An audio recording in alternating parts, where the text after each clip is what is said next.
नमस्कार दोस्तों, मैं रिया राजपूत एक बार फिर से हमारे YouTube चैनल पर आप सभी का स्वागत करती हूँ जिसका नाम है वायरल करंट। दोस्तों आज हम हमारे इस वीडियो में अनलॉक 5 की गाइडलाइंस के बारे में आपको बताने जा रहे हैं और हम सारी गाइडलाइंस आपको डिटेल से समझाएंगे क्योंकि जो जगहें सरकार ने खोलने की अनुमति दी है उनके पीछे सरकार ने काफी सारे रिस्ट्रिक्शंस और रूल्स एंड रेगुलेशंस भी लगाए हैं। तो तैयार रहिएगा और पूरी देखिएगा हमारे इस वीडियो को। लेकिन उससे पहले अगर आपने अभी तक हमारे चैनल को सब्सक्राइब नहीं किया है तो अभी हमारे चैनल को सब्सक्राइब कीजिए और हमारे वीडियो को लाइक और शेयर करना बिल्कुल मत भूलिएगा। अनलॉक 5 जो कि 1 अक्टूबर से देश भर में लागू होने जा रहा है, तो आइए जानते हैं इसकी गाइडलाइंस और बात करते हैं सबसे पहले इसकी पहली गाइडलाइंस की, जो कि है सिनेमा हॉल्स और थिएटर्स को लेकर। अनलॉक 5 में सरकार ने सिनेमा हॉल्स और थिएटर्स को खोलने की मंजूरी दे दी है, लेकिन सिनेमा हॉल्स और थिएटर्स भी 15 अक्टूबर के बाद ही खोले जा सकते हैं और इसके अंदर भी सरकार ने ये कंडीशन जारी की है कि सिर्फ 50% सीट्स ही भरी जाएंगी, यानी कि सिर्फ 50% सीट्स ही अवेलेबल होंगी और सोशल डिस्टेंसिंग का और कोरोना वायरस से जुड़े सारे प्रिकॉशंस और रूल्स एंड रेगुलेशंस का पूरी तरीके से पालन होगा। अनलॉक 5 की गाइडलाइंस के मुताबिक सरकार ने स्विमिंग पूल को भी खोलने की मंजूरी दे दी है, लेकिन स्विमिंग पूल्स भी सिर्फ और सिर्फ स्पोर्ट्स पर्सन यानी कि ट्रेनिंग पर्पस के लिए ही खोले जाएंगे। किसी स्पोर्ट्स पर्सन की प्रैक्टिस के लिए या फिर उनको ट्रेनिंग देने के लिए खोले जाएंगे। आम जनता के लिए स्विमिंग पूल अभी भी बंद है। अनलॉक 5 में सरकार ने स्कूल, इंस्टीट्यूट्स और कोचिंग सेंटर्स को खोलने की इजाजत दे दी है, लेकिन अनलॉक 4 की गाइडलाइंस में ही सरकार ने इस बात की इजाजत दे दी थी कि 9 से लेकर 12 तक के स्टूडेंट्स अपने पेरेंट्स के कंसेंट से, अपने पेरेंट्स की मर्जी से स्कूल या फिर इंस्टीट्यूट में जाकर कुछ इंपॉर्टेंट डाउट्स अपने टीचर से क्लियर कर सकते हैं और वापस आ सकते हैं। सरकार ने नॉर्मल क्लासेस लगने की मंजूरी, जैसे कोरोना वायरस से पहले स्कूल्स में नॉर्मल क्लासेस या इंस्टीट्यूट और कोचिंग सेंटर्स में क्लासेस लगती थी बच्चों को गैदर करके, उस चीज की मंजूरी सरकार ने ना पहली गाइडलाइंस में दी थी और ना ही अभी दी है। अभी भी सरकार ने ऑनलाइन क्लासेस और डिस्टेंस लर्निंग को कंटिन्यू रखने को कहा है, लेकिन डाउट्स पूछने के लिए 9 से लेकर 12 तक के स्टूडेंट्स अपने स्कूल में जा सकते हैं और in case coaching centres, institute या फिर स्कूल्स खोलते भी हैं या फिर खुलते भी हैं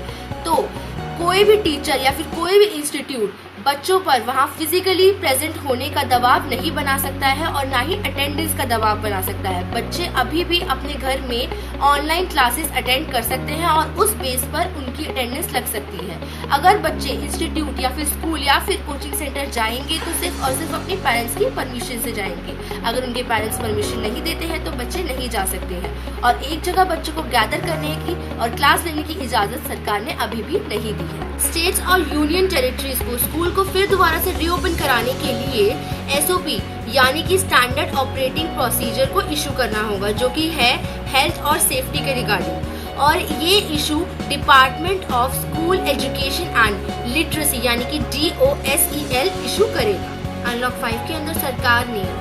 बिजनेस टू बिजनेस एग्जीबिशन या फिर बिजनेस या कंपनी के स्तर पर जो प्रेजेंटेशन होती है उन सभी की अनुमति दे दी है, लेकिन यह सब भी 15 अक्टूबर यानी कि 15 अक्टूबर के बाद ही ऑर्गेनाइज कर सकते हैं। लेकिन इनके अंदर भी जहां लोग गैदर होंगे वहां पर सरकार ने 50 या 100 लोगों की लिमिट तय की है और उसमें भी सभी को सोशल डिस्टेंस और कोविड-19 से रिलेटेड जितने भी प्रिकॉशंस हैं उन सब का पालन करना होगा, जैसे कि फेस मास्क और सैनिटाइजर, ये सब नेसेसरी चीज़ें उनको अपने पास रखनी होगी और टेस्ट होकर ही वो लोग किसी भी एग्जीबिशन में या फिर बिजनेस मीटिंग में शामिल हो सकते हैं। गवर्नमेंट ने कुछ क्लॉसेस और कुछ रूल्स गैदरिंग के लिए भी निकाले हैं। पिछली बार अनलॉक 4 की गाइडलाइंस में गवर्नमेंट ने ये बात बोली थी कि कोई भी गैदरिंग होगी तो बड़ी जगह पर 100 से या 50 से ज्यादा लोग गैदर नहीं हो सकते हैं जगह के अकॉर्डिंग, और इस बार भी गवर्नमेंट ने हॉल के अकॉर्डिंग, जैसे अगर एक हॉल है जिसकी कैपेसिटी जितनी भी कैपेसिटी उसकी है टोटल कैपेसिटी के अकॉर्डिंग सिर्फ 50% लोग ही उसके अंदर गैदर हो सकते हैं। फॉर एग्जाम्पल अगर हमारे पास 100 पर्सन्स का हॉल है जिसके अंदर सिर्फ 100 लोग गैदर हो सकते हैं तो उसके अंदर सिर्फ 50 लोग ही आ सकते हैं, और अगर हमारे पास 200 गैदरिंग का हॉल है जिसके अंदर 200 लोग आ सकते हैं तो उसके अंदर सिर्फ और सिर्फ 100 लोग ही गैदर हो सकते हैं, यानी कि 50% जो कि हॉल की टोटल कैपेसिटी है उसमें सिर्फ 50% ही गैदरिंग हो सकती है। और वो गैदरिंग भी सारे प्रिकॉशन, सारे जितने भी रूल्स हैं, इंस्ट्रक्शंस है कोरोना वायरस के, कोविड-19 के, उन सबको लेकर, यानी कि सोशल डिस्टेंस का ध्यान रखते हुए, सारी टेस्टिंग होते हुए और सैनिटाइजर और मास्क का पूरा उपयोग करते हुए ही गैदरिंग हो सकती है पॉसिबल। और दूसरी बात ये कि ये जितनी भी गैदरिंग्स हैं ये सब अगर किसी हॉल के अंदर है या किसी क्लोज प्लेस के अंदर है तो ये गैदरिंग्स उस अकॉर्डिंग कम होंगी, 50% होगी। लेकिन अगर ये गैदरिंग किसी बड़ी जगह पर है, जैसे ओपन लॉन है, ओपन एरिया या ओपन पार्क है, तो उसके अकॉर्डिंग ये गैदरिंग की अमाउंट चेंज हो जाएगी।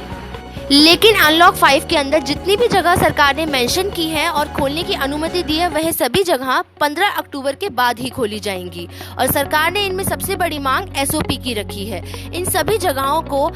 आईबी मिनिस्ट्री के द्वारा जारी एसओपी के अनुसार ही चलना होगा। एसओपी यानी कि स्टैंडर्ड ऑपरेटिंग प्रोसीजर, जिसमें सारी बातें स्टेप बाय स्टेप लिखी होती है। किसी कंपनी या किसी ऑर्गेनाइजेशन या फिर किसी इंस्टीट्यूट या स्कूल में या फिर सिनेमा हॉल में या किसी भी जगह पर खोलने के ऊपर या फिर उस जगह पर कैसे काम करना है और लेबर्स को और वर्कर्स को किस तरीके से कोरोना वायरस के चलते प्रिकॉशंस और हर इंस्ट्रक्शंस को फॉलो करते हुए काम करना है, यह सब बातें एसओपी में लिखी होंगी। ये एसओपी इसलिए इशू किया जाता है ताकि वर्क फ्लो आसान हो और कोविड-19 के चलते सोशल डिस्टेंसिंग और सारे रूल्स का पालन हो और वर्कर्स का बचाव भी हो और लेबर्स को भी कोई परेशानी ना हो। और इन्हीं सब प्रिकॉशन का पालन करते हुए इन सब जगहों को सेफ्टी से खोला जाएगा और काम शुरू किया जाएगा। यह तो थी अनलॉक 5 की गाइडलाइंस की बात, जो कि बहुत जल्दी देश भर में लागू होने जा रही है। लेकिन अगर हम बात करें कोविड-19 की रफ्तार की, तो कोविड-19 का संक्रमण कुछ इस तरीके से फैल रहा है कि कोविड-19 के आंकड़े भी रिकॉर्ड तोड़ते जा रहे हैं। आप देख सकते हैं हमारी स्क्रीन पे कोविड-19 से संक्रमित व्यक्तियों की संख्या और कोविड-19 से मरने वाले व्यक्तियों की संख्या, और यही आंकड़े दिन प्रतिदिन बढ़ते जा रहे हैं और रिकॉर्ड तोड़ रहे हैं। यानी कि आंकड़े रोज की रोज इतने बढ़ रहे हैं कि चौंकाने वाले आंकड़े सामने आ रहे हैं भारत में और रिकॉर्ड तोड़ते जा रहे हैं। तो इस बीच जिस तरीके से भारत ने अनलॉक 5 निकाला है, इसकी गाइडलाइंस निकाली है और लोग काफी खुश हैं क्योंकि उनके कुछ काम जो अभी तक बंद पड़े थे लॉकडाउन और कोविड-19 की वजह से वो खुलने वाले हैं। तो क्या अभी भी इन सब चीजों को खोलना सही होगा, क्योंकि दिन प्रतिदिन कोविड-19 के मामले बढ़ते ही जा रहे हैं। दुर्गा पूजा आने वाली है और श्रद्धालुओं को इस बात का इंतजार है कि शायद सरकार कोई फैसला निकाले और उन्हें दुर्गा पूजा में शामिल होने की अनुमति मिले, यानी कि एक जगह पर लोग इकट्ठा होकर दुर्गा पूजा कर पाए। लेकिन कोरोना वायरस के बढ़ते मामलों को देखते हुए ये सब बहुत मुश्किल है। हालांकि सरकार ने इससे पहले भी एक जगह पर कुछ कार्यक्रम करने के लिए लोगों को अनुमति दी है, लेकिन उसके लिए भी सरकार ने कुछ लिमिट तय की है कि इतने ही लोग एक जगह पर उपस्थित हो सकते हैं या फिर गैदर हो सकते हैं। और उसमें भी सरकार ने सोशल डिस्टेंसिंग, मास्क, सैनिटाइजर, इन सब रूल्स का पालन करने के लिए स्ट्रिक्ट हिदायत दी है। तो इस बीच अगर लोगों को कोई भी फैसला सरकार की तरफ से आता नहीं दिखता है, सरकार दुर्गा पूजा को लेकर कोई भी रियायत नहीं देती है, लोगों को अलाउड नहीं करती है, ज़्यादा लोगों की लिमिट तय नहीं करती है, तो लोगों को जो ऑलरेडी लिमिट आई हुई है उसी को मद्देनजर रखते हुए दुर्गा पूजा के लिए तैयार रहना होगा। जो लिमिट सरकार ने तय की है लोगों की एक जगह किसी कार्यक्रम में इकट्ठे होने के लिए। जैसा कि हम अनलॉक 5 के 5वें चरण में पांव रखने जा रहे हैं और उसी बीच यूनियन हेल्थ मिनिस्टर हर्षवर्धन जी ने बुधवार को ही एक बुकलेट रिलीज किया था, जो कि कोविड-19 safe workplace guidelines for industry पर था। कोरोना का संक्रमण बढ़ता जा रहा है और इसी बीच इंडस्ट्रियल और बाकी एरिया में काम तेजी पकड़ रहा है और इन्हीं सब के चलते कोविड-19 के ऊपर रूल्स का एक बुकलेट रिलीज किया गया है। यूनियन हेल्थ मिनिस्टर हर्षवर्धन जी का कहना है कि देश के लेबर्स देश के डेवलपमेंट में एक बहुत बड़ी भूमिका निभा रहे हैं और इनकी सुरक्षा के लिए यह कदम उठाया जा रहा है। यह बुकलेट 30 पेजेस का है और इसके अंदर कोरोना वायरस से रिलेटेड, कोविड-19 से रिलेटेड सारे रूल्स, इंस्ट्रक्शंस, प्रिकॉशंस दिए गए हैं। इंस्ट्रक्शंस जैसे कि कोविड-19 को लेकर सारे इंस्ट्रक्शंस, इंडस्ट्री में किस तरीके से काम होना चाहिए और क्या क्या प्रिकॉशंस वर्कर्स को फॉलो करने चाहिए और कोविड-19 के दौरान क्या क्या नए रूल्स हैं जिसमें काम करने में आसानी हो और कोविड-19 के रहते हुए भी लोग यानी कि हमारे वर्कर्स काम कर सके और इस बुकलेट के जरिए वो सेफ वर्किंग एनवायरनमेंट क्रिएट करना चाहते। लेबर मिनिस्टर संतोष कुमार गंगवार और NITI Aayog member VK Paul भी इस बुकलेट के इनॉग्रेशन के दौरान वहां मौजूद थे। वर्कर्स और लेबर की चिंता को जाहिर करते हुए हर्षवर्धन जी ने अपने ट्वीट में लिखा, कोविड-19 से मजदूरों को बचाना हमारी जिम्मेदारी है। वे सिर्फ अपनी रोजी रोटी के लिए काम नहीं करते, वे भारत के निर्माण के लिए काम करते हैं। मैंने कहा कि कोविड से बचाव कोई रॉकेट साइंस नहीं है, बस हमें थोड़ी सावधानी बरतने की आवश्यकता है। हालांकि ये गाइडलाइंस पूरे भारत के लिए आई है, लेकिन हर राज्य अपने अपने राज्य के कोरोना वायरस के आंकड़ों और जनसंख्या को देखते हुए अपने स्तर पर विचार करेगा और इन गाइडलाइंस को अपने स्टेट में अप्लाई करना है नहीं करना। इन गाइडलाइंस में जितनी भी जगहें मेंशन है, उन सभी को अपने स्टेट में, अपने राज्य में खोलना है या नहीं खोलना, इस बात पर अपने स्तर पर विचार करेगा। और तो और हर राज्य अपने कोरोना वायरस के आंकड़ों को देखते हुए अपनी स्टेट्स के लिए कुछ स्ट्रिक्ट रूल्स भी बना सकता है।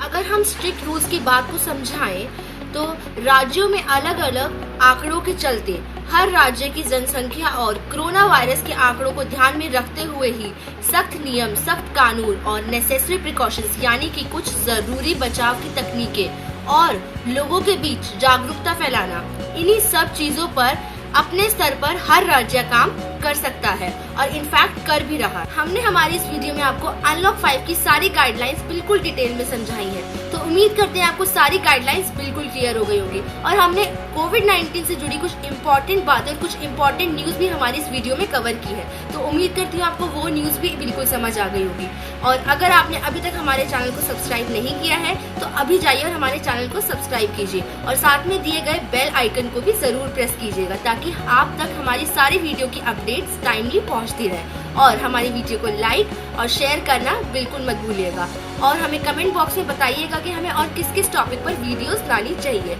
और हमें बताइएगा कि आपको हमारी ये वीडियो कैसी लगी और हमें इंस्टाग्राम और फेसबुक पर भी जरूर फॉलो कीजिएगा। इंस्टाग्राम और फेसबुक का लिंक नीचे आपको हमारे डिस्क्रिप्शन बॉक्स में मिल जाएगा। तब तक के लिए सुरक्षित रहिए। धन्यवाद।